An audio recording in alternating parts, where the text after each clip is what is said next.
ನಮಸ್ಕಾರ ಎಲ್ರಿಗೂ. ಕರ್ನಾಟಕದಾಗಿರೋ ನದಿಗಳ ಹೆಸರನ್ನ ಕೇಳಿದ್ರೆ ಕೃಷ್ಣ, ಕಾವೇರಿ, ಗೋದಾವರಿ, ಘಟಪ್ರಭಾ, ಮಲಪ್ರಭಾ ಅಂತ ಹಲವಾರು ನದಿಗಳ ಹೆಸರುಗಳನ್ನ ಹೇಳ್ತಾರೆ. ಅದೇ ರೀತಿಯಾಗಿ ನಮ್ಮ ಧಾರವಾಡದಾಗಿರುವಂಥ ಉಗಮವಾಗುವಂಥ ನದಿಗಳ ಹೆಸರೇನಪ್ಪಾ ಅಂತಂದು ಕೇಳಿದ್ರೆ ಜನಕ್ಕೆ ಗೊತ್ತಾಗಲ್ಲ ಅಷ್ಟು ಬೇಗ. ಯಾಕಂತಂದ್ರೆ ಈ ನದಿ ಕಣ್ಣಿಗೆ ಕಾಣದ ರೀತಿಯಲ್ಲಿ ಹರಿತೈತಿ. ಈ ರೀತಿಯಾಗಿ ಕಣ್ಣಿಗೆ ಕಾಣದ ರೀತಿಯಲ್ಲಿ ಹರಿಯುವಂಥ ಗುಪ್ತಗಾಮಿನಿಯಾಗಿ ಹರಿಯುವಂಥ ನದಿಯ ಬಗ್ಗೆ ತಿಳ್ಕೊಳ್ಳೋಣ ಅಂತ ಈ ವಿಡಿಯೋ ಒಳಗೆ.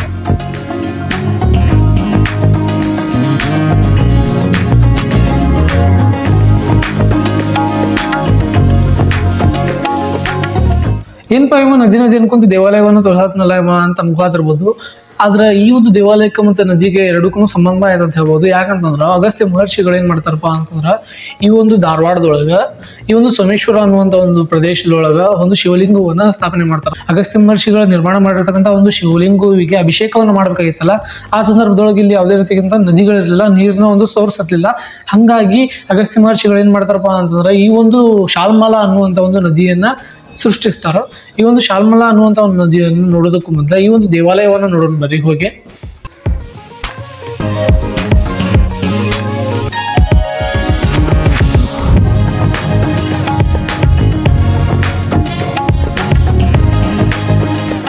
ಈ ದೇವಾಲಯದ ಮುಂದುಗಡೆ ಒಂದು ಪುಷ್ಕರಣಿ ಐತಿ. ಅದೇ ರೀತಿಯಾಗಿ ಹಲವಾರು ದೇವಾಲಯಗಳದಾವು. ಶನೇಶ್ವರ ದೇವಾಲಯ, ಶಿವನ ದೇವಾಲಯ, ಹನುಮಂತ ದೇವಾಲಯ, ವೀರಭದ್ರೇಶ್ವರ ದೇವಾಲಯಗಳಂತ ಹಲವಾರು ದೇವಾಲಯಗಳನ್ನು ನೀವು ಈ ಒಂದು ಅಗಸ್ತ್ಯ ಮಹರ್ಷಿಗಳ ತಪಫಲದಿಂದ ನಿರ್ಮಿತವಾಗಿರುವಂಥ ದಕ್ಷಿಣ ಕಾಶಿಯಿಂದ ಈ ಒಂದು ಸೋಮೇಶ್ವರ ದೇವಾಲಯದಾಗ ಕಾಣ್ಬೋದು. ಈ ಸೋಮೇಶ್ವರ ದೇವಾಲಯದಿಂದ ಧಾರವಾಡದ ಗುಪ್ತಗಾಮಿನಿ ನದಿಯಾಗಿರುವಂತಹ ಶಾಲ್ಮಲಾ ನದಿಯನ್ನು ತಲುಪೋದಕ್ಕೆ ಸುಮಾರು 1/2 ಕಿಲೋಮೀಟರ್ ಡಿಫ್ರೆನ್ಸ್ ಆಗ್ತೈತಿ.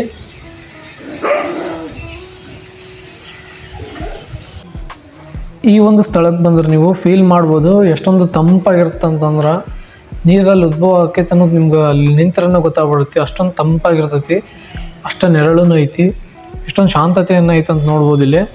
ಇಲ್ಲಿ ಕಾಣೋದಲ್ಲ ಈ ಒಂದು ಶಿವಲಿಂಗು ಐತಲ್ಲ, ಶಿವಲಿಂಗುವಿನ ಕೆಳಗಡೆಯಿಂದ ನೀರು ಉದ್ಭವ ಆಕೈತಿ. ಇಲ್ಲಿ ಆಜುಬಾಜು ಅದಾವಲ್ಲ 2 ಕೋಣೆಗಳು, ಈ ಒಂದು ಕೋಣೆಗಳಲ್ಲಿ ನೀರು ಉದ್ಭವ ಆಕೈತಿ. ಇಲ್ಲಿಂದ ಉದ್ಭವ ಆಗಿರುವಂಥ ನೀರು ಅಲ್ಲಿ ಮುಂದೆ ಕಾಣೋದಲ್ಲ ಆ ಭಾಗದಿಂದ ಹರ್ಕೊಂಡು ಹೋಗ್ತೈತಿ. ಅಲ್ಲಿ ಹೋಗಿ ನೋಡೋಣ ಯಾವ ರೀತಿಯಾಗಿ ಹರಿತೈತಿ ನೀರು ಅಂತಂದು.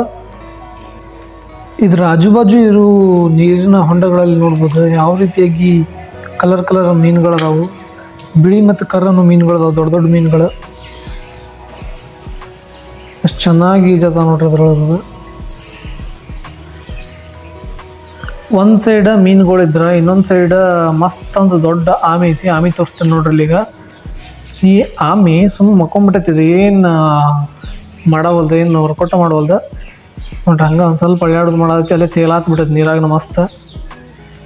ಈ ಆಮೆ ಇದ್ದಿದ್ದಕ್ಕೆ ಅದ್ರೊಳಗೆ ಮೀನುಗಳು ಆಮಿನ ತಿಂದುಬಿಟ್ಟಿರ್ಬೇಕು ಅನ್ಸುತ್ತೆ. ಒಂದು ಮೀನೂ ಕಾಣತಿಲ್ಲ ಅದ್ರಾಗ. ನೋಡ್ರಿ ಆಮೆ ಹೆಂಗೆ ತಿಲ್ಲ ಅಂತೈತಿ ಮಕ್ಕೊಂಡು.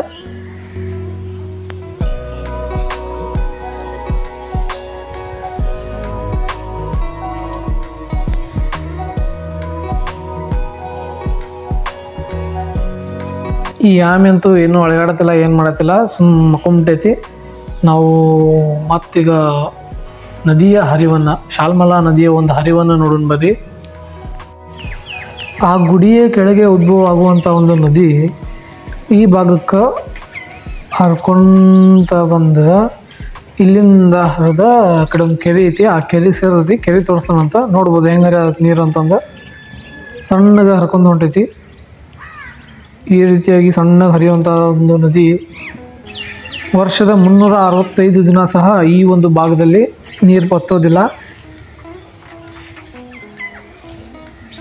ಈ ಭಾಗದಾಗ ಅಗಸ್ತ್ಯ ಮಹರ್ಷಿಗಳು ಉದ್ಭವ ಮಾಡಿರ್ತಕ್ಕಂಥ ಉದ್ಭವ ಲಿಂಗ ಐತಿ. ಆ ಒಂದು ಉದ್ಭವ ಲಿಂಗಕ್ಕೆ ಅಭಿಷೇಕ ಮಾಡೋದಕ್ಕೋಸ್ಕರ ಈ ಭಾಗದೊಳಗೆ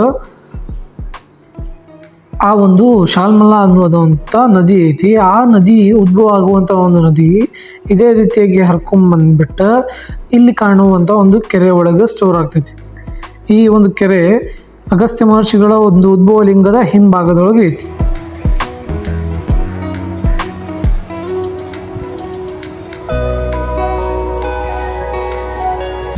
ಆ ಭಾಗದಲ್ಲಿ ಉಗಮ ಹೋಗುವಂಥ ಒಂದು ಶಾಲ್ಮಲಾ ನದಿ ಈ ರೀತಿಯಾಗಿ ಬಂದು ಇಲ್ಲಿ ಸ್ಟೋರ್ ಆಗಿ ಇಲ್ಲಿ ಹರ್ಕೊಂಡು ಹೊಂಟೈತಿ.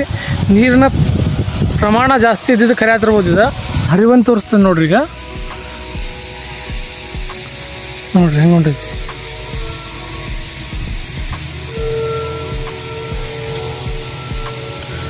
ಆ ರೀತಿಯಾಗಿ ಹೋಗಿ ಅದಲ್ಲಿ ಒಂದು ಏಡಿ ಐತೆ ನೋಡ್ರಿ, ಇಲ್ಲಿ ಏಡಿ. ಹಿಡಿನು ಅಂತ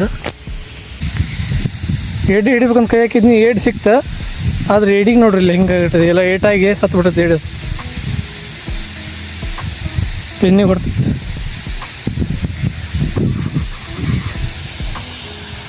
ಈ ಏಡಿನೇ ಇಲ್ಲಿ ಬಿಡೋಣ ಅಂತ ಏನಾಗುತ್ತೆ ನೋಡೋಣ ಬರ್ರಿ.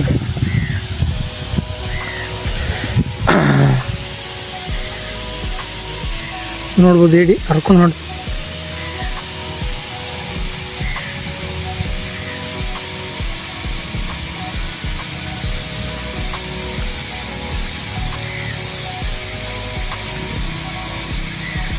ನೀರಿನ ಹರಿವು ಎಷ್ಟೊಂದು ತೀವ್ರವಾಗೈತೆ ಅಂತ ನೋಡ್ಬೋದು, ಹರ್ಕೊಂಡು ಬಿಡ್ತದೆ. ವಿಡಿಯೋ ಇಷ್ಟ ಆದ್ರೆ ಲೈಕ್ ಮಾಡಿರಿ, ಶೇರ್ ಮಾಡಿ, ಸಬ್ಸ್ಕ್ರೈಬ್ ಮಾಡಿರಿ ಅಂತಂದು ಹೇಳಂಗಿಲ್ಲ ನಾ ಈ ಸಲ. ಯಾಕಂದ್ರೆ ಅದು ನಿಮಗೆ ಬಿಟ್ಟಿದ್ದು. ವಿಡಿಯೋ ಏನಾದರೂ ಇಷ್ಟ ಆದ್ರೆ ಕೆಳಗಡೆ ಏನು ಇಷ್ಟ ಆಯ್ತು ಅಂತಂದು ಕಮೆಂಟ್ ಮಾಡಿರಿ, ಏನು ಇಷ್ಟ ಆಗಲಿಲ್ಲ ಅಂತಂದು ಏನು ಇಷ್ಟ ಆಗಲಿಲ್ಲ ಅಂತಂದು ಕಮೆಂಟ್ ಮಾಡಿರಿ. Thank you. ನೆಕ್ಸ್ಟ್ ವಿಡಿಯೋದಲ್ಲಿ ಮತ್ತೆ ಸಿಗೋಣ. ಬಾಯ್ ಬಾಯ್.